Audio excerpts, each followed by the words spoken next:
한국 사회에서 가파른 속도로 탈종교화 현상이 일어나고 있는 것으로 나타났습니다. 이런 가운데 개신교인 비율도 점점 낮아지고 있는데요.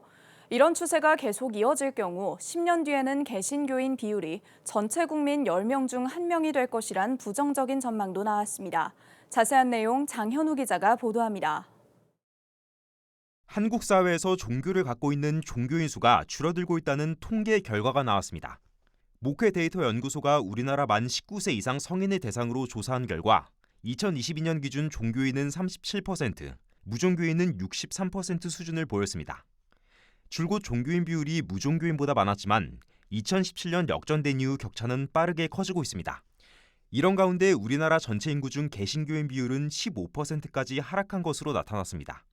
10년 전 개신교인 비율이 22.5%를 보인 이래 계속 하락하다 지난해에는 16.3%의 불교 인구에 추월당했습니다. 기독교와 불교, 천주교 등 3개 종교 인구는 모두 하락세를 보였습니다. 무종교인이 증가한 원인에 대해선 종교에 대한 무관심과 실망했기 때문이라는 분석이 나옵니다. 무종교인들에게 종교를 가지지 않은 이유를 물은 결과 종교에 관심 없어서가 40%로 1위를 차지했고 종교에 대한 불신 실망이 28%로 뒤를 이었습니다. 개신교인의 비율이 줄어든 원인도 이와 다르지 않습니다. 무종교인 중에선 특히 개신교였던 사람이 타 종교보다 3배 이상 많았는데 교계 전문가는 미디어의 영향이 크다고 분석했습니다. 요즘 와서는 이제 기독교에 자꾸 이제 그 안 좋은 이미지로 사람들에게 안식되고 또 미디어가 비춰주다 보니까 사람들이 이제 그 교회를 이제 결코 이제 관심도 없는 데다가 그 이미지도 나빠서 굳이 나가지 않는 경우도 많은 것 같습니다. 예. 윤 교수는 또 한국교회가 청년들 개개인에게 큰 관심을 주지 못한 것이 20대 개신교인 비율 감소의 원인이라고 지적했습니다.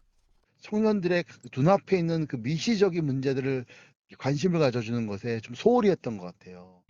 향후 국내 개신교인 전망은 어떻게 될까? 지난 10년 새 우리나라 전체 인구 중 개신교인 비율은 7% 넘게 감소했습니다.